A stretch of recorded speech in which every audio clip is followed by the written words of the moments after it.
व्यास को बोला कि व्यास जी आप बड़े चिंतित रहते हो, ऐसा लग रहा है आप किसी चिंता में डूबे हुए हो, आपको तो प्रसन्न होना चाहिए। आपने एक एक करके 17 पुराण लिख दिए, आपको प्रसन्न होना चाहिए और आप चिंतित हो। महर्षि वेदव्यास बोले मैंने एक एक करके 17 पुराणों की तो रचना कर दी है, पंचम वेद के रूप में महाभारत की भी रचना की, फिर भी संतुष्ट नहीं। उसके बावजूद भी मुझे लगता है मैंने लोगों के लिए कुछ भी नहीं किया, इसलिए मैं चिंतित रहता हूं। 17 पुराणों के अंदर कुछ ना कुछ रह गया है। पुराणों की रचना तो मैंने की है, लेकिन पुराणों के अंदर कुछ ना कुछ रह गया है, जिसकी वजह से मैं असंतुष्ट हूं और चिंतित हूं। अब लिख दिए पुराण तो अब क्या होगा, पेज थोड़ी है निकाल के रख दो। गणेश जी लिखते थे, महर्षि वेदव्यास बोलते थे। नारद जी बोलते हैं आपकी चिंता का कारण पुराण नहीं है,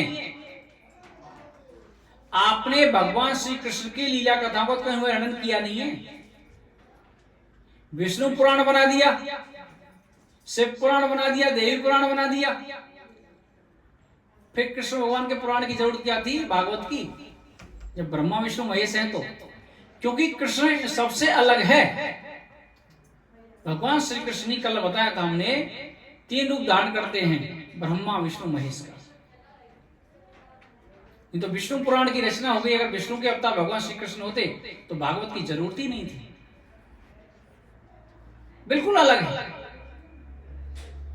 इसलिए आप चिंतित रहते हो। अब तो महर्षि वेदव्यास चक्कर में पड़ गए, उनकी लीला कथा को कैसे लिख सकता हूं, मुझे तो पता नहीं उनके बारे में। जो आदमी आज से 5000 वर्ष पहले भविष्य को देख सकता था, उसकी बुद्धि भी छोटी पड़ गई भगवान श्री कृष्ण को पहचानने में। कैसे लीला कथाओं का वर्णन करूं, मुझे तो पता ही नहीं है। अब जिसने हेलीकॉप्टर को देखा नहीं, हवाई जहाज को देखा नहीं, उसका पेंटिंग कैसे करेगा। जिसके बारे में कुछ जानता हो तो लिख देगा कुछ 2-4 लाइन। बोला मैं तो उनके बारे में कुछ जानता ही नहीं, लिखूंगा कैसे। नारद जी ने यहां पर चतुश्लोकी भागवत सुनाई है महर्षि वेदव्यास को, फिर भी उनको कुछ समझ में नहीं आया। सुना तो दिया आपने, गांव की भाषा में बोलते हैं पल्ले नहीं पड़ी, कुछ समझ में नहीं आया, मैं नहीं लिख सकता। क्योंकि पुराणों में क्या हुआ है, जैसे कि उन्होंने विष्णु पुराण बनाया, तो विष्णु पुराण में क्या हुआ है, सबकी सृष्टि की उत्पत्ति विष्णु से दिखाई गई है, बाकी सभी उसके बाद प्रकट हुए हैं महर्षि वेदव्यास के अनुसार। अब विष्णु पुराण को रख दो साइड में, अब दूसरा पुराण उठा लो, शिव पुराण। अब उनको पढ़ोगे तो सृष्टि की उत्पत्ति भोले बाबा के अनुसार हुई है, उनको भी बगल में रख दो। तीसरा पुराण ले लो, देवी पुराण। जब देवी पुराण को पढ़ोगे तो सभी की सृष्टि की उत्पत्ति देवी से हुई है। अब इसमें सही कौन सा है, लिखे किसने हैं, राइटर कौन है इनका, लिखे महर्षि वेदव्यास ने है सब। तो ये गड़बड़ कैसे हो गई, एक में उसको महान बताया, दूसरे को महान बताया, तीसरे में उसको महान बताया। भाई विष्णु पुराण पढ़ेगा जो, वो शिव पुराण की बात नहीं मानेगा, और शिव पुराण पढ़ेगा जो विष्णु पुराण की बात नहीं मानेगा। उनमें लड़ाई होती रहेगी, वो बोलेगा विष्णु श्रेष्ठ है, वो बोलेगा भोले बाबा श्रेष्ठ है, तीसरा बोलेगा मेरी देवी मैया श्रेष्ठ है। तो लोगों में मतभेद पड़ गया, किसकी वजह से, मेरी वजह से। महर्षि वेदव्यास चिंतित रहते थे। सभी लोग सत्य हैं, विष्णु पुराण पढ़ने वाला भी सत्य बोल रहा है, शिव पुराण पढ़ने वाला भी सत्य बोल रहा है और देवी पुराण पढ़ने वाला भी सत्य बोल रहा है। लिखा है ये सब चीज उसमें, और लिखने वाला भी एक है। अलग अलग कोई लिखने वाला हो तो समझ में आए भाई उसने गलत लिख दिया। तो उसकी वजह से मैं चिंतित रहता हूं, और आपने मुझे ये चतुर्थ श्लोक की भागवत सुना दिया, ये मेरे समझ में नहीं आई। नारद जी ने कहा आप परेशान ना हो, जब आपकी समझ में नहीं आई तो कहां जाना पड़ेगा? संतों की शरण में जाना पड़ेगा। अब महर्षि वेदव्यास बोले, महर्षि वेदव्यास खुद संत हैं, तो नारद जी क्या बोले? संतों की शरण में जाना पड़ेगा। ये आज भी हकीकत है। आप घर में अपना ले जाओ, पुराण पढ़ो, समझ में नहीं आएगा। श्रीमद् भागवत महापुराण घर में ले जाओ, समझ में नहीं आएगा पढ़ने में। वो किसी गुरु के यहाँ, किसी संत के पास जाकर ही अध्ययन करना पड़ेगा। राधे राधे।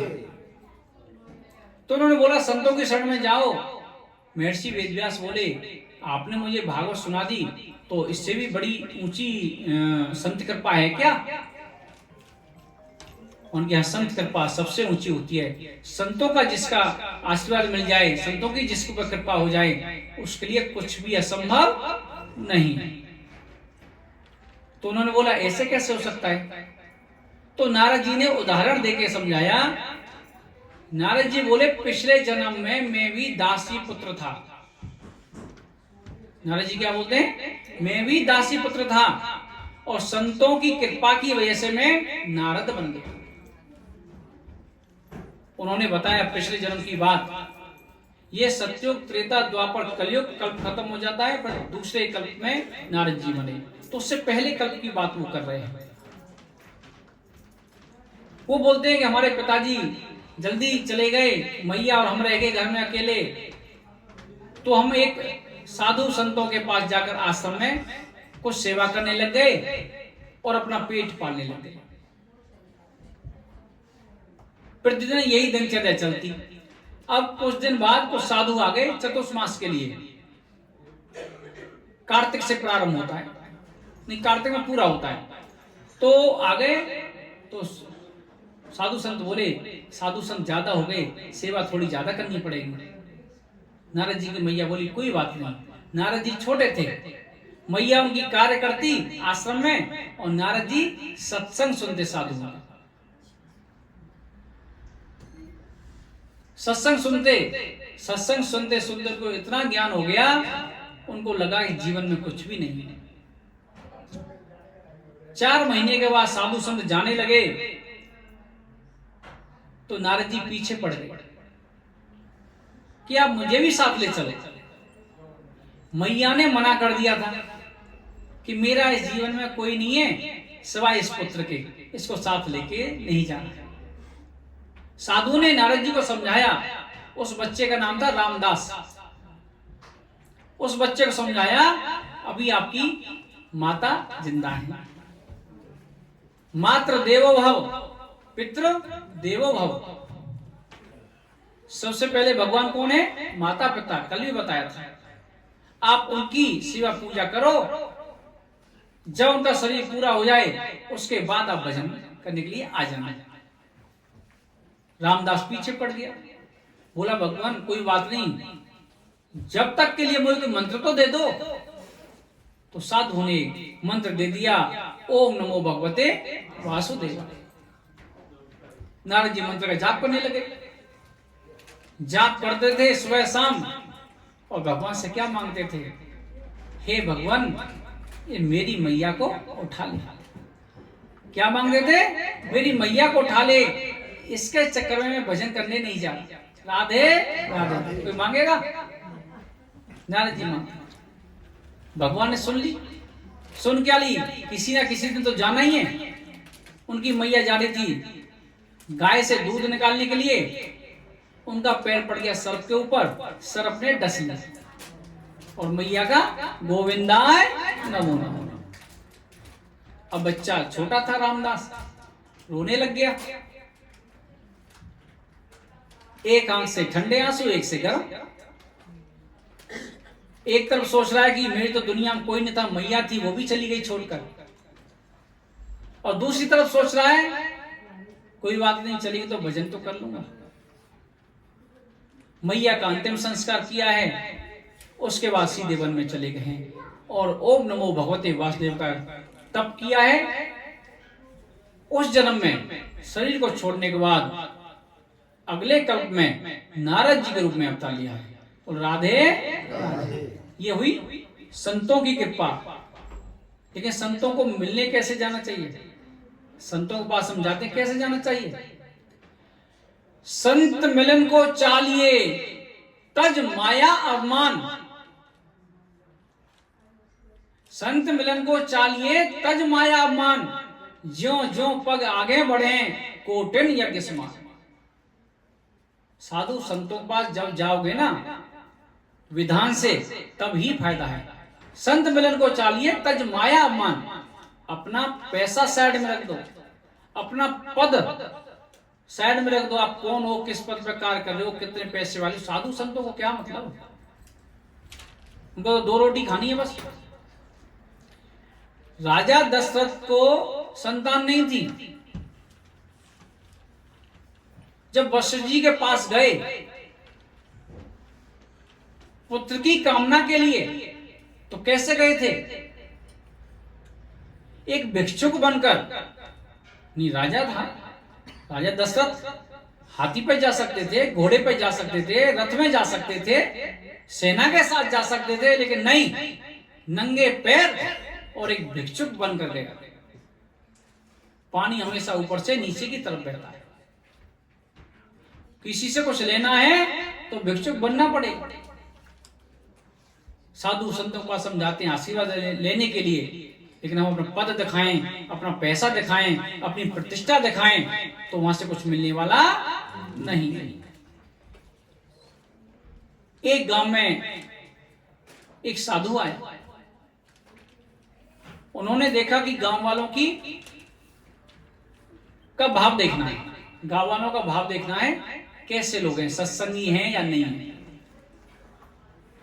तो मंदिर पे आके ठहर गए। गांव वाले दर्शन करने के लिए जाने लगे एक एक करके। हमारे यहाँ जाते हैं, जैसे कोई आया साधु तो जाते हैं दर्शन करने के लिए। सभी लोगों ने दंडवत नमस्कार किया और साधु महाराज से प्रसाद के लिए पूछा, महाराज भोजन? तो साधु महाराज बोले, हाँ भोजन तो मैं पाऊंगा, लेकिन उसके घर से पाऊंगा जिसने 100 यज्ञ किए हो। कितने यज्ञ? 100 यज्ञ किए। और गांव में तो कोई ऐसा नहीं, भाई किसी ने 1 किया, किसी ने 2 किया, किसी ने 4 किया। पूरे गांव में खबर फैल गई, वो साधु तो बोल रहा है जिसने 100 यज्ञ किए हो। अगर साधु को भोजन नहीं कराया, वो भी पूरे गांव के लिए अच्छा नहीं। सुबह से शाम हो गई। एक व्यक्ति अपनी धर्मपत्नी से बोला, आप भोजन तैयार करो। धर्मपत्नी बोल रही है, तुमने कौन सी यज्ञ कर ली है? बोला, तुम्हें इस बात से मतलब नहीं, आप भोजन की थाली तैयार करो। भोजन की थाली तैयार हुई और साधु महाराज के पास थाली लेकर पहुंच गए। साधु महाराज ने कहा, आपको मेरी बात पता है, मैं भोजन जब करूंगा जिसने 100 यज्ञ किए हुए हैं। आपने कितने यज्ञ किए? वह व्यक्ति बोला कि महाराज यज्ञ तो मैंने एक भी नहीं किया, लेकिन आप जैसे साधु संतों से मैंने सुना है, संत मिलन को चालिए तजमाया अवमान। ज्यों ज्यों पग आगे बढ़े कोटिन यज्ञ समान। अपने घर से थाली लगाकर आया हूं, अब मेरे घर से या कितने कदम पड़े, आप उसका हिसाब लगा लो प्रभु, और भोजन पाओ। एक एक कदम में कितना है? कोटिन, करोड़ों यज्ञ के समान पुण्य मिलता है किसी साधु से मिलने जा रहे हो तो, लेकिन विधान के अनुसार। राधे राधे। साधु महाराज प्रसन्न हुआ, प्रसाद पाया। तो ऐसी होती है संतों की महिमा। महर्षि वेदव्यास संतों की शरण में गए जब उनको भागवत समझ में आई। संतों की शरण जब उनको भागवत समझ में आई।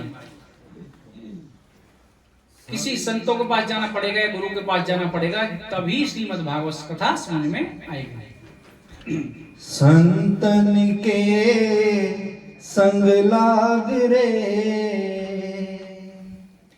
तेरी अच्छी बनेगी। संतन के संग लाग रे, तेरी अच्छी बनेगी। संतन के संग लाग रे, तेरी अच्छी बनेगी। अच्छी बनेगी तेरी बिगड़ी बनेगी। अच्छी बनेगी तेरी बिगड़ी बनेगी। होए तेरे बड़े भाग रे,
बंके बिहारी लाल की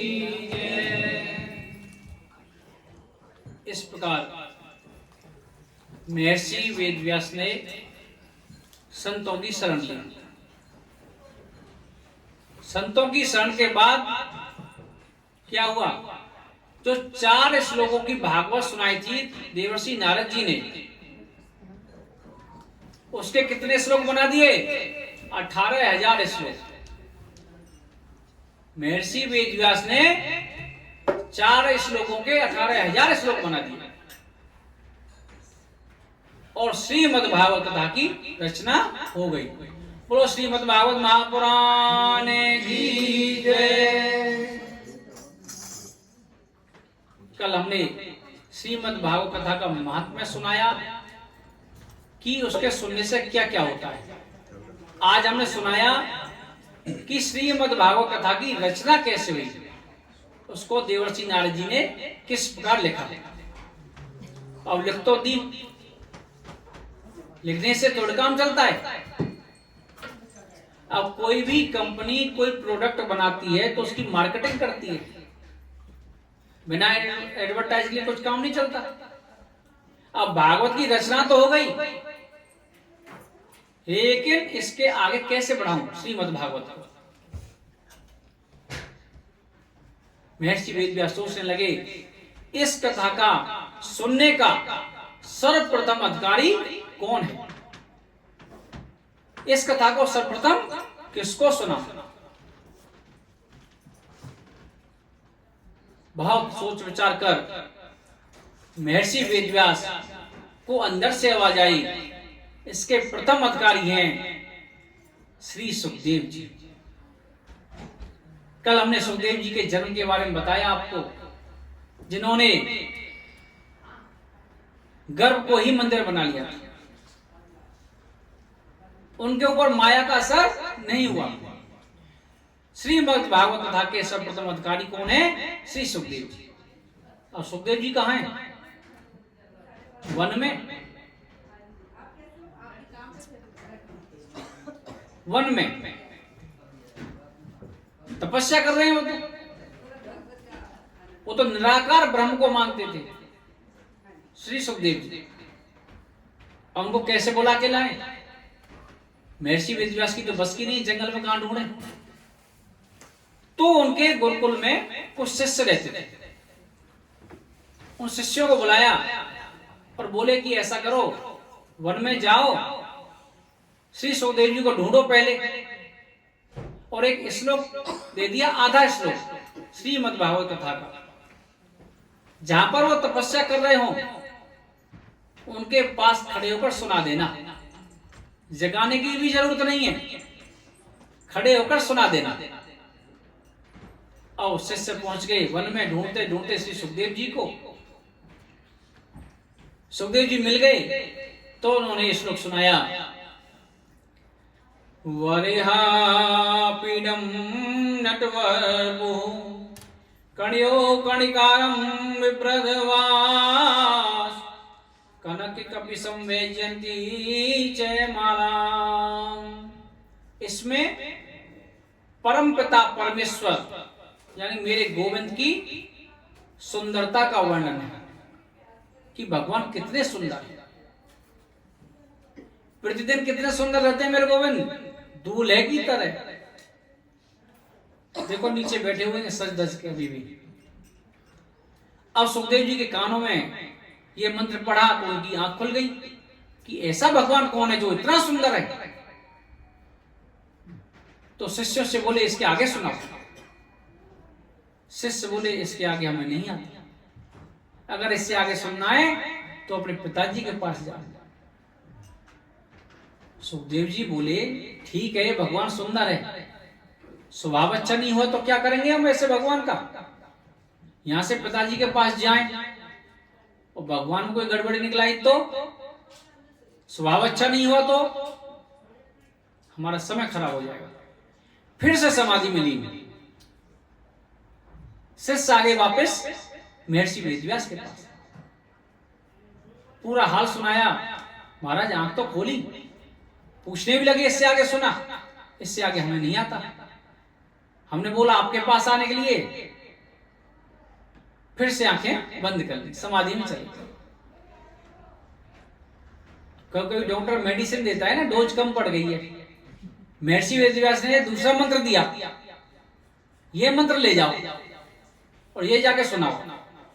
इसमें मेरे गोविंद के स्वभाव का वर्णन है, कितना सुंदर स्वभाव है, सुंदर तो है, अब स्वभाव के बारे में बताया। अहो अकियस्तन कालकूटम जनाशया पाए यदा प्रसादवी। कैसा स्वभाव है? जो पूतना आई थी जहर लगाकर मेरे गोविंद को मारने के लिए, उसको कौन सी गति दी है? अपने मां की गति। जो मैया यशोदा को गति दी थी वही पूतना को गति दी। कितना सुंदर स्वभाव, आई थी मारने को, इतनी सुंदर गति दी है। तो मेरे गोविंद का स्वभाव कितना सुंदर हुआ, अपने दुश्मन को भी वही गति दी जो अपनी मां को गति दी। अब तो श्री सुखदेव जी ने आंखें खोली और दौड़ लगानी प्रारंभ कर दी। किधर के लिए? महर्षि वेद व्यास की तरफ। आकर साष्टांग दंडवत प्रणाम किया है कि पिताजी, जिनके मंत्र आप भेज रहे थे उस परम पिता परमेश्वर के बारे में आप मुझे पूरा विस्तार से कथा सुना। महर्षि वेदव्यास ने सुखदेव जी को गले से लगा लिया। भाई जन्म लेते ही चला गया हो, अब आया तो बड़ा होके आया है, गले से लगाया। महर्षि वेदव्यास बड़े प्रसन्न हुए। अब एक समस्या और हो गई कि अगर इसको मैं भागवत सुनाता हूं तो लोग क्या बोलेंगे, अपने पुत्र को भागवत सुना दी, कोई दूसरा नहीं मिला क्या? अब तो इसकी परीक्षा होनी चाहिए कि ये भागवत सुनने का अधिकारी है या नहीं। देखो, वन में तपस्या कर रहा था ठीक ठाक, वहां जाकर भेज दिए कौन? शिष्य, और सुखदेव जी को जगा दिया। सुखदेव जी आ भी गए, कथा नहीं सुना रहे। पहली बार कथा सुनने के लिए सुखदेव जी को कितनी परेशानी उठानी पड़ी, और वन की तुझे परीक्षा देनी पड़ेगी कथा सुनने के लिए कि तू कथा सुनने का अधिकारी है या नहीं। क्या करें? महर्षि वेदव्यास ने सुखदेव जी को राजा जनक के पास भेजा। राजा जनक के पास श्री सुखदेव जी पहुंचे, द्वारपालों ने रोक दिया, सिक्योरिटी वालों ने रोक दिया, रुको, आप किससे मिलना है? महाराज जनक से मिलना है। वेदांत पढ़ने आया हूं, मेरे पिताजी ने बोला है, उसके बाद जाकर मैं श्रीमद् भागवत कथा का अध्ययन करूंगा। महाराज आप यहीं पर ठहरो, हम महाराज को सूचना देते। तो राजा जनक को सूचना दी तो राजा जनक क्या बोलते हैं? खड़ा रहने दो, खड़ा रहने दो। अब कितने दिन खड़े रहे सुखदेव जी, जिन्होंने गर्भ को मंदिर बना दिया। एक दिन, घंटे से बात नहीं कर रहा हूं मैं, एक दिन, 2 दिन, 3 दिन, 4 दिन, 5 दिन और 5 रात खड़े रहे। क्यों? वेदांत का अध्ययन करना है, फिर जाकर श्रीमद् भागवत कथा सुननी है।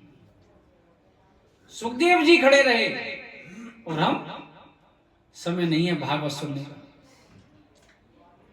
जिसने गर्भ को मंदिर बना दिया, भगवान आ गए पहले, उन्होंने बोला तुझे माया नहीं लगेगी जब गर्भ के बाहर आए। उन सुखदेव जी को भी परीक्षा देनी पड़ रही है भागवत सुनने के लिए। खड़े रहे तो राजा जनक ने 5 दिन के बाद बोले कि जाकर देखो सुखदेव जी खड़े हैं, चले गए। सैनिक आए, जाकर महाराज को सूचना दी, महाराज खड़े हैं। अच्छा खड़े हैं तो ये बताओ उनके चेहरे पे क्रोध तो नहीं है? क्रोध तो नहीं आ रहा चेहरे पे? भाई गुस्सा भी आ जाएगा ना, क्रोध आ जाएगा 5 दिन में, तो पता नहीं क्या क्या बड़बड़ाने लग जाएंगे। तो बोले महाराज जिस प्रसन्न चित्त मुद्रा में आए थे 5 दिन पहले, ऐसी प्रसन्न चित्त मुद्रा में आज भी खड़े। महाराज जनक समझ गए उन्होंने क्रोध को जीत लिया है। सैनिकों को आदेश दिया, आदर से उनको बुला कर लाओ और सरोवर के किनारे आसन जमा दो। कहां आसन जमा दो? सरोवर के किनारे। मिले नहीं अभी तक राजा जनक। क्या किया उन्होंने? युवतियों को भेजा, कोई दूध लेकर गई, कोई फल लेकर गई, कोई पानी लेकर गई, कोई पंखा चल रही है, कोई बोल रही है महाराज आपके चरण दबा दूं, 5 दिन हो गए खड़े खड़े। लेकिन सुखदेव जी का ध्यान कहां है? वेदांत की तरफ, किसी की तरफ देखा तक नहीं। युवतियां थक हार कर महाराज जनक के पास आई, महाराज पानी दूध इनकी तो चलेगा, उसने हमारी तरफ देखा नहीं। तो महाराज जनक समझ के उन्होंने काम को भी जीत लिया। महाराज जनक स्वयं आए हैं, साष्टांग दंडवत किया है, दोनों मिले हैं। सुखदेव जी बोले मुझे आप वेदांत का पाठ पढ़ सुना दो, वेदांत सिखा दो, जिसके बाद मेरे पिताजी मुझे श्रीमद् भाव कथा सुनाएंगे। राजा जनक बोले ये तो आपकी परीक्षा थी, आपके पिताजी के कहने के अनुसार। मैं आपको क्या वेदांत सुनाऊंगा, वेदांत पढ़ाऊंगा? आपने घर को ही मंदिर बना लिया। आप जाओ अपने पिताजी के पास, मैं सूचना भिजवा देता हूं, आपका पुत्र पास हो गया है। राधे राधे। सुखदेव जी वापस आए हैं। महर्षि वेदव्यास बड़े प्रसन्न हुए, आज मेरा पुत्र श्रीमद् भागवत कथा सुनने का अधिकारी बन गया है। कितनी परीक्षा! यहां पर महर्षि वेदव्यास ने सुखदेव जी को श्रीमद् भागवत कथा का रसपान कराया है। राधे राधे। यही कथा श्री सुखदेव जी ने राजा परीक्षित को सुनाई है। अब तो सोनकादि ऋषि जो बैठे थे वो बोलने लगे। महर्षि वेदव्यास समझ में आ गया, सुखदेव जी समझ में आ गई, अब ये राजा परीक्षित कौन है, इसके बारे में थोड़ा विस्तार से समझाओ। सूत जी ने बताना प्रारंभ कर दिया। इसमें महाभारत का प्रसंग आता है। महाभारत में जब दुर्योधन मरणासन अवस्था में था, मरने वाला था, तब उनके पास अश्वत्थामा आता है। अश्वत्थामा दुर्योधन को बोलता है तुमने मुझे सेनापति नहीं बनाया, सभी को बनाया। अगर आप मुझे सेनापति बना देते तो आज आपकी ऐसी दुर्दशा नहीं होती। दुर्योधन बोला कि मैंने युद्ध विराम की घोषणा नहीं की अभी, मैं तुझे अभी सेनापति बना देता हूं। अपने रक्त से उसका तिलक कर दिया और सेनापति घोषित कर दिया। सेनापति कैसा? सेना तो कोई है नहीं, सेना तो मर गई, कौरव भी मारे गए, दुर्योधन भी बनने वाला है। अब मैं तुम्हें सेनापति बना दिया, तुम मेरे लिए क्या कर सकते हो? उसने बोला इसका जवाब मैं कल दूंगा, मैं क्या कर सकता हूं। उधर पांचों पांडव और भगवान श्री कृष्ण अपने शिविरों से बाहर जाकर, अपने टेंटों से बाहर जाकर युद्ध जीतने का जश्न मना रहे थे। अब शिविरों में कोई नहीं था, खाली जगह पड़ी थी। जो द्रौपदी के जो 5 पुत्र थे वो वहां आकर सो गए उन शिविर में। अश्वत्थामा रात्रि में जाता है। अब 5 वहां पर सोए हुए हैं। उन्होंने देखा ये 5 पांडव हैं, लेकिन वहां कौन सो रहा था? द्रौपदी के 5 पुत्र। उसने सोचा ये 5 पांडव हैं। 5 का गला काट दिया उसने और गर्दन को लेकर दुर्योधन के पास पहुंच गया। देख तूने मुझे सेनापति बनाया और देख 5 पांडवों का सिर लेके आ गया। दुर्योधन प्रसन्न हुआ। दुर्योधन बोला ठीक है कोई बात नहीं, तो मुझे भीम का सिर दे दे। भीम से ज्यादा शत्रुता थी। भीम का सिर लिया दुर्योधन ने और ऐसे हाथ से मसला तो आसानी से मसल गया। बोला ये भीम का सिर नहीं हो सकता, ये भीम का सिर नहीं हो सकता। गौर से देखा तो 5 द्रौपदी के पुत्र हैं। अब यहां पर दुर्योधन को बड़ा दुख हुआ है। अश्वत्थामा तुमने अच्छा नहीं किया, अब तो हमारे कुल को पानी देने वाला कोई नहीं बचा। हम कौरव भी मारे गए और पांडवों के तुमने वंश को नष्ट कर दिया। उधर हल्ला मच गया कि द्रौपदी के 5 पुत्र मारे गए। खोज खबर प्रारंभ हुई, किसने मारा? पता चला अश्वत्थामा ने मारा है। अर्जुन चल दिया अश्वत्थामा की ओर। अश्वत्थामा को पता चल गया अर्जुन आ रहा है, मुझे छोड़ेगा नहीं। तो क्या किया? उसके पास था ब्रह्मास्त्र, अश्वत्थामा के पास, वो छोड़ दिया। कमजोर क्या करेगा? जो हथियार होगा उसको छोड़ देगा। तो उसने ब्रह्मास्त्र छोड़ दिया। अर्जुन घबरा गया। भगवान श्री कृष्ण ने कहा, लोहा लोहे को काटता है, तुम भी ब्रह्मास्त्र अनुसंधान करो, तुम भी ब्रह्मास्त्र चलाओ। तो अर्जुन ने ब्रह्मास्त्र चलाया है। फिर भगवान श्री कृष्ण ने सोचा कि ये ब्रह्मास्त्र चल गए दोनों तरफ से, ये तो विनाश हो जाएगा। अश्वत्थामा को पकड़ लिया है अर्जुन ने भगवान श्री कृष्ण के कहने पर। और अश्वत्थामा को ब्रह्मास्त्र वापस लौटाना नहीं आता था, चलाना तो आता था।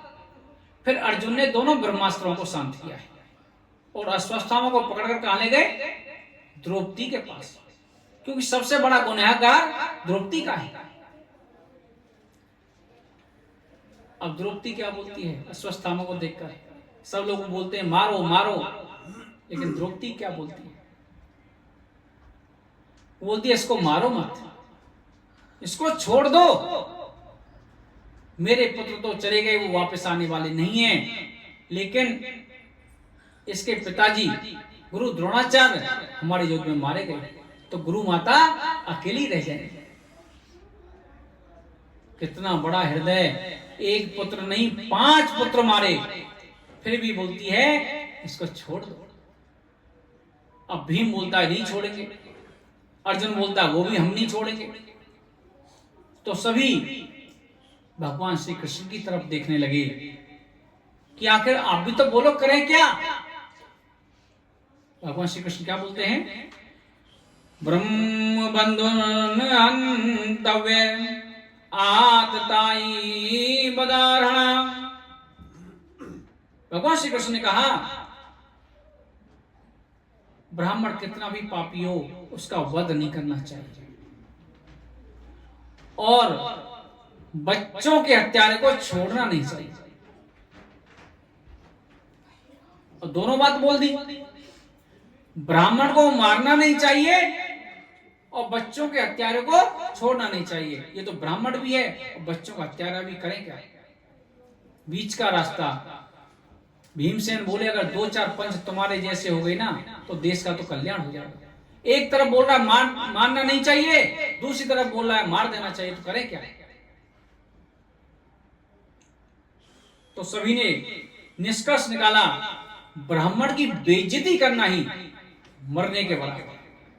किसी ब्राह्मण की बेइज्जती हो गई तो मरने के बराबर। तो उसकी मणि निकाली है, उसका सिर का मुंडन किया है और धक्का मारकर बाहर बाहर। अश्वत्थामा को तो धन्यवाद करना चाहिए था पांडवों का, द्रौपदी का, कि जिंदा छोड़ दिया, लेकिन उसने क्या सोचा? बदला लूंगा। आजकल भी ऐसा ही है ना, रस्सी जल जाती है, बल नहीं जाता है। बदला लूंगा, धन्यवाद नहीं बोला। क्या किया उसने? उत्तरा के घर में, अब मनु की जो धर्मपत्नी थी उत्तरा, उत्तरा के घर में बच्चा था, उसने ब्रह्मास्त्र चला दिया बच्चे के लिए। 5 बच्चे तो वहां मार दिए, और जो गर्भ के अंदर जो बच्चा था कि तुम्हारे कुल का नाश कर दूंगा।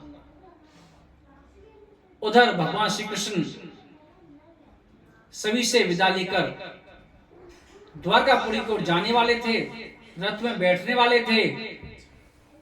उत्तरा भागती हुई आती है और क्या बोलती है? पाहि पाहि महायोगी देव देव जगतपते। जगदीश्वर मेरी रक्षा कर, मेरी रक्षा कर, मेरी रक्षा कर। अगर मेरी रक्षा नहीं कर सकते हो तो कम से कम मेरी गर्भ की रक्षा करो, नहीं तो कोई पांडवों को पानी देने वाला तक नहीं बचेगा। जाको राखे साइया मार सके ना कोई, बाल न बांका कर सके चाहे जग बैरी हो। एक नहीं, पूरा जग, पूरा विश्व उसका बैरी हो जाए, जिस पर परम पिता परमेश्वर की कृपा है उसको कोई नष्ट नहीं कर सकता। भगवान श्री कृष्ण समझ गए अश्वत्थामा ने ब्रह्मास्त्र चला दिया है। तो भगवान श्री कृष्ण एक रूप से तो सभी से बात करने लगे। यहां पर उत्तरा ने बड़ी समझदारी दिखाई है। वहां पर भीमसेन खड़े थे, अर्जुन खड़ा था, युधिष्ठिर था, नकुल सहदेव सभी खड़े थे। किसी से मदद नहीं ली, किसी से गुहार नहीं लगाई। किससे लगाई? डायरेक्ट परमपिता परमेश्वर से। द्रौपदी ने ये गलती की थी। कब? जब चीरहरण हो रहा था। पहले पिता में भीष्म की तरफ देखा, शायद मेरी रक्षा कर ले। गुरु द्रोणाचार्य की तरफ देखा, शायद मेरी रक्षा कर ले। कृपाचार्य की तरफ देखा, शायद मेरी रक्षा कर ले। पांचों पतियों की तरफ देखा, शायद कोई रक्षा कर ले। जब सबकी गर्दन नीचे की तरफ झुक गई तो क्या करे? जब किसी तरफ अपना कुछ दिखाई नहीं देता है तो परमपिता परमेश्वर की याद आती। उस समय मेरे गोविंद की याद आई, लेकिन यहां पर उत्तरा ने सीधे मदद मांगी मेरे परमपिता परमेश्वर से। तो मेरे गोविंद एक रूप से तो सभी पांडवों से और कुंती से बात करते रहे, और दूसरे रूप से सूक्ष्म रूप धारण करके गर्भ के अंदर प्रवेश करे। परमपिता परमेश्वर कभी गर्भ के अंदर नहीं जाते, हमेशा प्रकट होते हैं, जन्म नहीं लेते, प्रकट होते हैं। भगवान राम प्रकट हुए थे, कौशल्या मैया ने क्या गया था? भाई प्रकट कर पाला दीन दयाला कौशल्या हितकारी, प्रकट हुए थे, होते हैं। भगवान श्री कृष्ण भी प्रकट हुए थे, गर्भ के अंदर नहीं जाते। लेकिन भक्त के ऊपर कोई विपत्ति आती है तो कहीं भी जाने से नहीं चूकते। राधे राधे। थोड़ा जोर से बोलना पड़ेगा, राधे राधे। गर्भ के अंदर प्रवेश करके उत्तरा के गर्भ को बचाया। कुंती समझ गई जो विपत्ति आई थी, इस विपत्ति से जो छुटकारा दिलाया है परमपिता परमेश्वर यानी कि गोविंद ने दिलाया है। कुंती का क्या लगता है? भगवान कृष्ण भतीजा। कुंती बुआ लगती थी ना। अब तो कुंती भी स्तुति करने लग गई, हे श्री कृष्ण द्वारका वासिन देव देव जगत पते। स्तुति करती है कुंती भगवान श्री कृष्ण की। कुंती सुनकर, स्तुति सुनकर भगवान श्री कृष्ण कुंती बुआ की तरफ देखकर हंसने लगे। अरे बुआ, आप मेरी स्तुति क्यों कर रही हो? मैं भगवान थोड़ी हूं, मैं तो सीधा साधा आपका भतीजा हूं। कुंती बोल रही है, मेरी आंखों पे आज तू पर्दा मत डाल। तूने हर समय विपत्ति के समय हमारी रक्षा की है, लाक्षागृह से बचाया। महाभारत का युद्ध प्रारंभ होने से पूर्व शांति दूत बनकर गए और पूरे महाभारत के युद्ध में पांचों पांडवों की रक्षा की है। अब तो कुंती पीछे पड़ गई थी, तो भगवान है। भगवान बोले ठीक है मैं भगवान हूं, तो मांग ले कुछ। क्या मांगती है?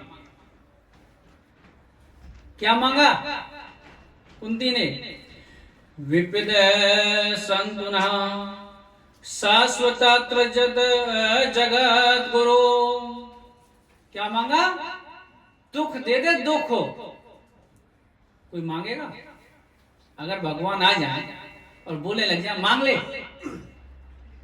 क्या बोलेंगे? पता नहीं था, नहीं लिस्ट बना के लाते। राधे राधे। कुंती ने क्या बोला? दुख दे दे, दुख। दुख में सुमिरन सब करें, सुख में करे न कोई, जो सुख में सुमिरन करे, तो दुख काहे को हो। जब रसमलाई में खींचे है ना, जब भगवान याद नहीं आता, जब कोई विपत्ति आती है ना, अरे भगवान कैसे बचा ले हैं? सुख के माथे सिल पड़े, जो हरि हृदय से जाए। कुंती क्या बोल रही है? ऐसे सुख को क्या करूंगी, उस सुख के माथे तो सिल पड़ना चाहिए, ऐसे सुख के ऊपर तो पत्थर पड़ने चाहिए, जिससे भगवान हृदय से निकल जाते हैं। सुख में आदमी भूल जाता है, सुख में सब भूल जाते हैं, आनंद में, दुख में ही आता है। सुख के माथे सिल पड़े, जो हरि हृदय से जाए, बलिहारी व दुख की, जो पल पल नाम जपाए। मुझे तो दुख ही अच्छा है, जिसकी वजह से परम पिता परमेश्वर की याद आती रहती है। भगवान श्री कृष्ण बोले, बुआ तेरे कोटे का दुख खत्म हो गया है, अब दुख नहीं दे सकता, कुछ और मांग ले, इससे ज्यादा दुख नहीं दे सकता। कुंती ने कभी भी सुख नहीं होगा पूरा जीवन, कुछ और मांग ले। तो बोली और कुछ क्या देगा, तू ऐसा कर कुछ दिन और रुक जा, हमारा मन लग जाएगा। द्वारका जाने वाले थे, भगवान श्री कृष्ण कुंती बुआ के कहने पर उस दिन रुक गए। एक दिन रात्रि में क्या देखते हैं, भगवान श्री कृष्ण, युधिष्ठिर जी रो रहे थे रात्रि में। भगवान श्री कृष्ण गए युधिष्ठिर के पास, भैया आप क्यों रो रहे हो? युधिष्ठिर बड़ा भाई है कृष्ण से, भाई आप क्यों रो रहे हो? युधिष्ठिर जी बोलते हैं, इस महाभारत के युद्ध में बहुत बड़ा नुकसान हुआ है। ये महाभारत का युद्ध क्यों हुआ? एक गद्दी के लिए, राजगद्दी के लिए हुआ। भाई भाइयों की लड़ाई तो थी महाभारत में, और तो कुछ नहीं था। दो भाइयों की लड़ाई किसके लिए? राजगद्दी के लिए। अब इस राजगद्दी पर मैं बैठा हूं, लेकिन इसकी वजह से कितने बच्चे अनाथ हो गए, कितनी स्त्री विधवा हो गई। ऐसी गद्दी पर मुझे नहीं बैठना। भगवान श्री कृष्ण उसको समझा रहे हैं, लेकिन युधिष्ठिर छोटा मानता है। भगवान श्री कृष्ण छोटे हैं, छोटी की बात समझ में नहीं आती। अरे तू मत समझा मुझे। तो भगवान श्री कृष्ण समझ गए, शांत हो गए, किसी बड़े आदमी से समझवाऊंगा। दूसरे दिन निकला, सभी पांडवों को लेकर मेरे गोविंद कहां पहुंच गए? भीष्म पितामह के पास, जो बाणों की सैया पर लेटे हुए थे। सबसे पहले अर्जुन ने प्रणाम किया। अर्जुन को देखते ही भीष्म पितामह बोले, तुम्हारा सारथी कहां है? सारथी कौन? भगवान श्री कृष्ण कहां है? भगवान श्री कृष्ण आए हैं, दंडवत प्रणाम किया है, बात हुई है। तो श्री कृष्ण बोले, आपके पुत्रों को राजगद्दी मिल गई है, तो इनको राजा के कर्तव्य के बारे में थोड़ा बताएं। पितामह पांडवों से बोले, राजा का पहला कर्तव्य है अपने प्रजा की रक्षा करना। क्या है? अपनी प्रजा की रक्षा करना, चाहे उसके लिए अपने प्राणों की बलि लगानी पड़े। राजा का पहला कर्तव्य है। और राजा को कभी भी पाप होते हुए नहीं देखना। हमने देखा था तो उसका हम भोग रहे हैं। भगवान श्री कृष्ण से बात करने लगे भीष्म जी। भीष्म जी बोल रहे हैं, मुझे 100 जन्मों की बात याद है। कितने जन्मों की? 100 जन्मों की। मैंने कोई पाप नहीं किया, तो मुझे ये बाणों की सैया क्यों मिली?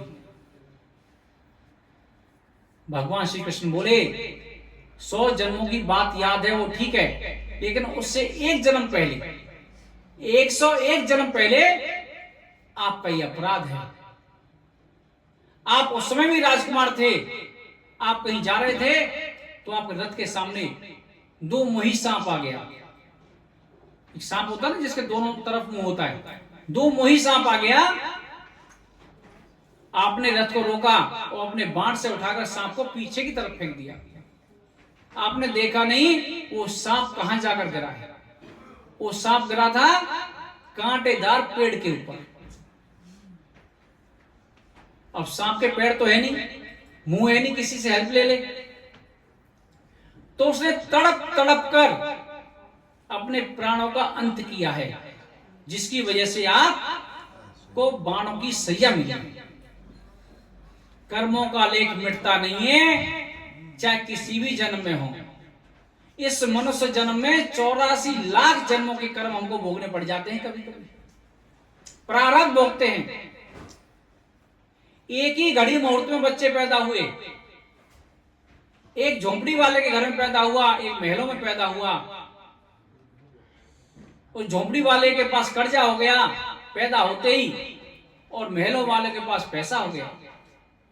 तो उसने पेट के अंदर या गर्भ के अंदर कौन सा बिजनेस कर दिया जो उसको लॉस आ गया, जो झोंपड़ी के में पैदा हुआ कर्ज लेकर। और उसने ऐसा कौन सा बिजनेस खड़ा कर दिया जो महलों में पैदा हुआ। ये सब हमारे प्रारब्धों का फल है। एक ही घड़ी मुहूर्त में पैदा हुए।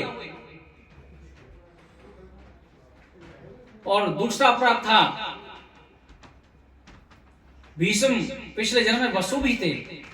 वो 8 भाई थे और वशिष्ठ जी के पास गए और जबरदस्ती से उनकी गाय को चुरा लाए। वशिष्ठ जी ने भी 8 भाइयों को यहां पर श्राप दिया है। तो गंगा मैया के 8 पुत्र हुए हैं। 7 पुत्रों का तो उन्होंने जल्दी से उद्धार कर दिया गंगा में डाल डालकर। 8वां ये रह गया था। इसका प्रारब्ध था, बाणों की सजा मिलनी थी। कहने का मतलब क्या है, लोग जाते हैं गंगा जी में, हमारे पाप धुल जाएंगे। और भीष्म पितामह की मैया कौन थी? गंगा। पाप नहीं धो पाई, प्रारब्ध को नहीं मिटा पाई, कर्मों का लेखा मिटता नहीं है। वो तो मिटता है प्रायश्चित से। जिस अपराध को आपने किया है उस अपराध को स्वीकार करो। जो कुछ भगवान की तरफ से आपको छूट मिलेगी सहन करने में, उतना सहन करो। उसका परिणाम तो आपको भोगना पड़ेगा। नहीं, गंगा मैया अगर पापों को धोती, भीष्म पितामह के पापों को जरूर धो देती। प्रारब्ध कोई मिटा नहीं सकता। राधे राधे। इस तरीका से बात चल रही है भगवान श्री कृष्ण की और भीष्म की। भीष्म बोले, गोविंद ने प्रतिज्ञा की थी मैं हथियार नहीं उठाऊंगा, और मैंने प्रतिज्ञा की थी कि गोविंद से हथियार उठवा दूंगा। भगवान चाहते तो अपनी प्रतिज्ञा तोड़ते? कभी नहीं। लेकिन भीष्म कौन थे? मेरे गोविंद के भक्त थे, भक्त, परम भक्त। मेरे गोविंद ने सोचा मेरी प्रतिज्ञा रहे या ना रहे, लेकिन मेरी भक्त की प्रतिज्ञा टूटनी नहीं चाहिए। भीष्म पितामह मैंने प्रतिज्ञा ली थी मैं हथियार उठवा लूंगा। जब अर्जुन का रथ तोड़ दिया तो मेरे गोविंद रथ का पहिया उठाकर भीष्म की तरफ दौड़े। उस समय धरती भी हिल गई। धरती क्यों हिली? तो भगवान ने अपना दुपट्टा यानी कि पीतांबर पृथ्वी पर डाल दिया, धरती पर। धरती संकेत दे रही है भगवान को कि आपने प्रतिज्ञा की थी। जब धरती पर वजन बढ़ गया था, मैं गाय के रूप में गई थी, गाय के रूप में गई थी कि पृथ्वी पर भार बढ़ गया है, तो आपने क्या प्रतिज्ञा की थी? मैं पृथ्वी का भार उतारने के लिए आऊंगा। और आपने कल परसों प्रतिज्ञा ली थी मैं हथियार नहीं उठाऊंगा। आप इस प्रतिज्ञा को भूल गए तो मेरी प्रतिज्ञा कहां याद रहेगी?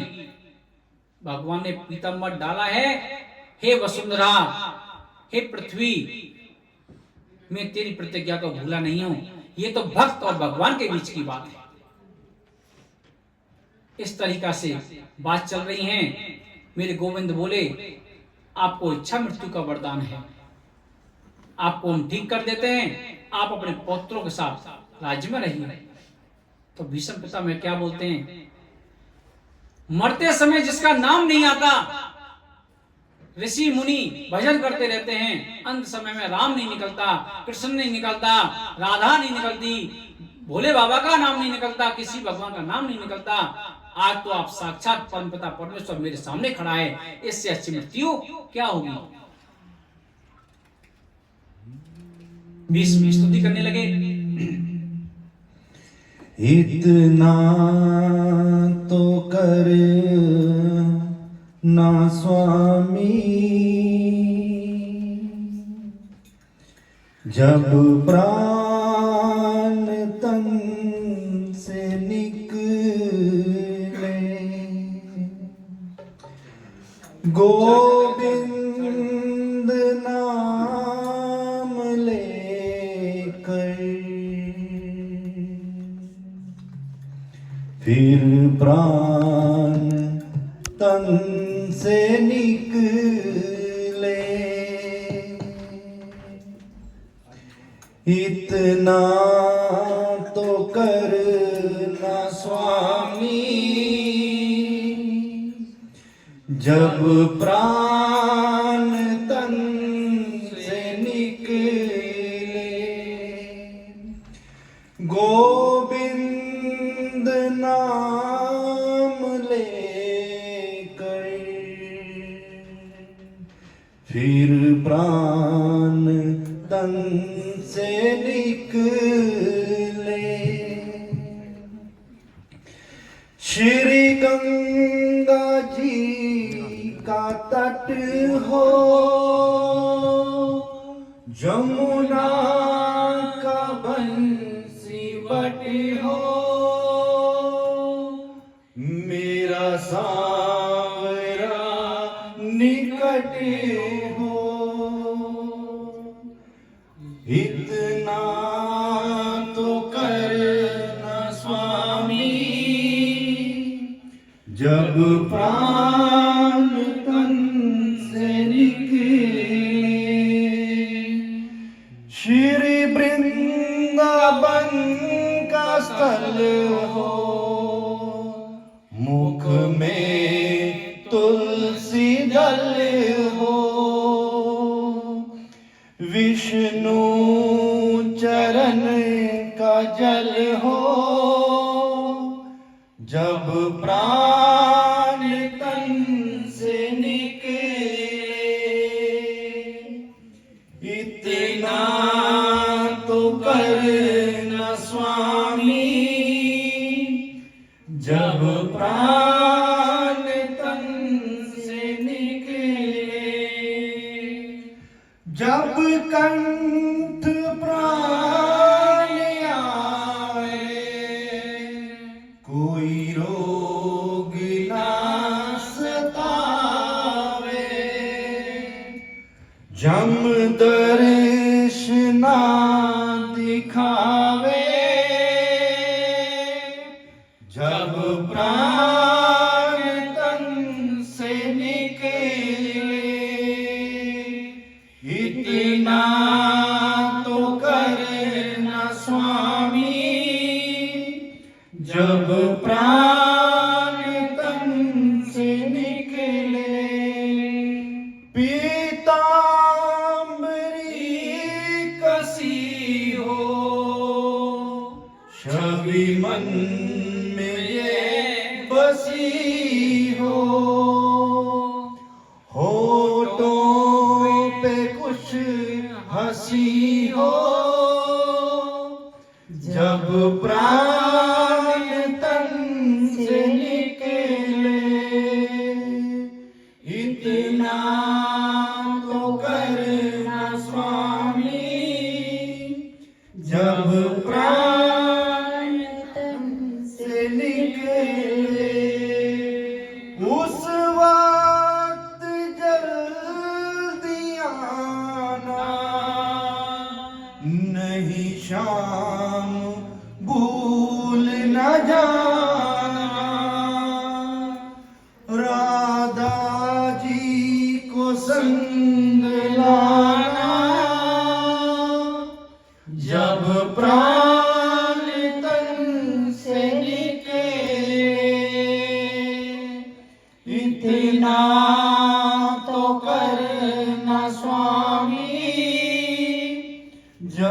प्राण तन से निकले,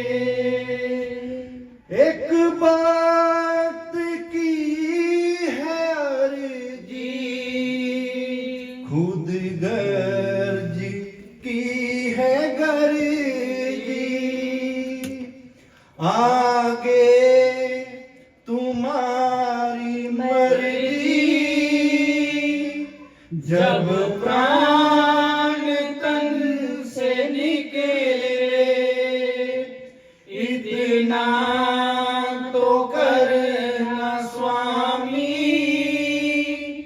जब प्राण तन से निकले, गोविंद नाम लेकर फिर प्राण तन से निकले, इतना तो करना स्वामी,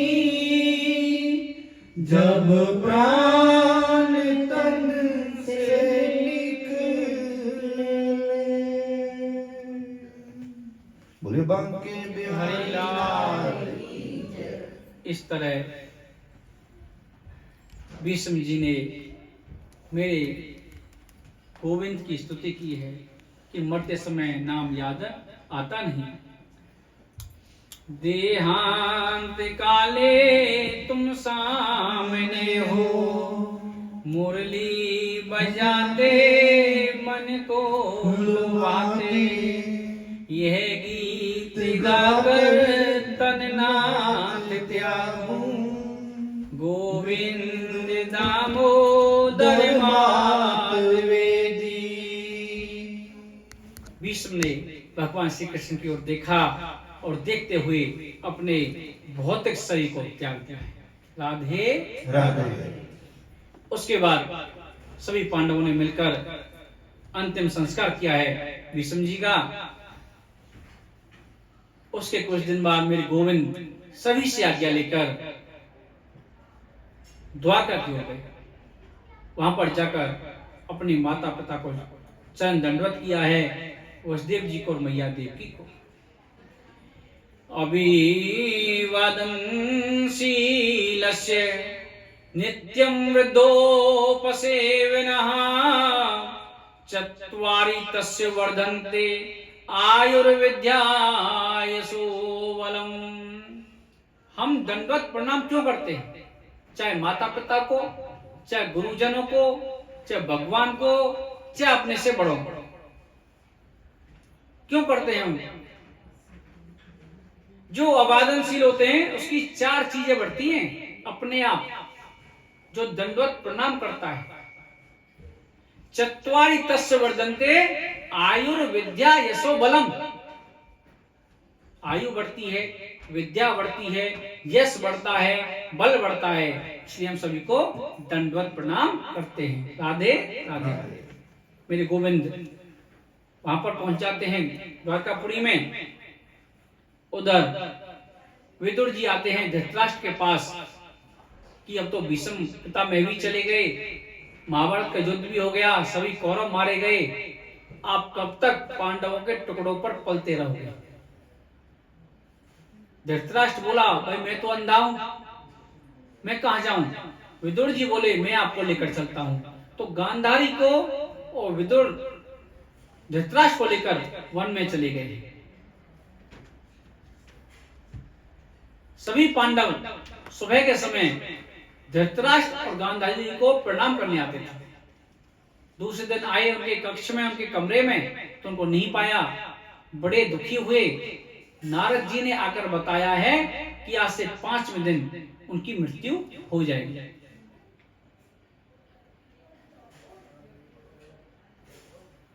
धृतराष्ट्र अंधा क्यों बना? पिछली कथा में मैंने बताया था, शायद भूल गए होंगे। और उसके 100 पुत्र क्यों मारे गए? एक ब्राह्मणी दंपति था, ब्राह्मण और ब्राह्मणी। उनके पास कुछ हंस थे, पाल रखे थे, बड़े सुंदर हंस।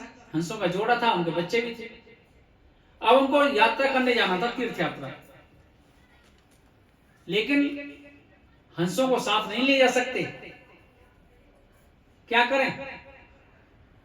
सभी से पूछा, भैया आप कुछ दिन रख लो इन हंसों को, हम तीर्थ यात्रा करने चले जाएं। सभी ने मना कर दिया। एक साधु के पास गए, साधु ने बताया, आप ऐसा करो, आप राजा के पास जाओ, राजा की सभी संतान है, वो कोई ना कोई उपाय जरूर बताएगा। वो ब्राह्मण गया कि महाराज हम तीर्थ यात्रा करना चाहते हैं, हमारे पास कुछ हंस हैं और उनके बच्चे हैं, क्या करें? राजा ने बोला, करना क्या, कोई बात नहीं, मेरी सरोवर में छोड़ दो, जब आप वापस आओगे तो ले जाना। सरोवर में हंसों को ले लिया।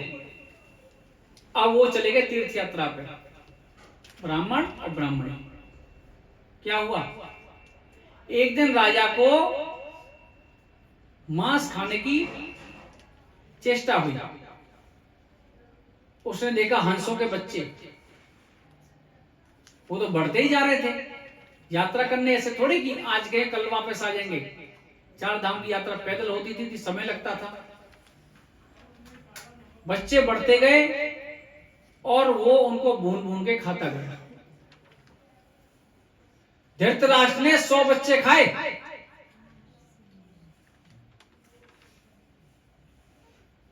अब वो दंपत्ति ब्राह्मण और ब्राह्मणी कुछ दिन बाद वापस आए। उन्होंने बोला, महाराज हमारे हंस और हमारे हंस के बच्चे कहां हैं? तो राजा ने क्या बोला, वो तो भैया किसी बीमारी से मर गए। झूठ बोल दिया।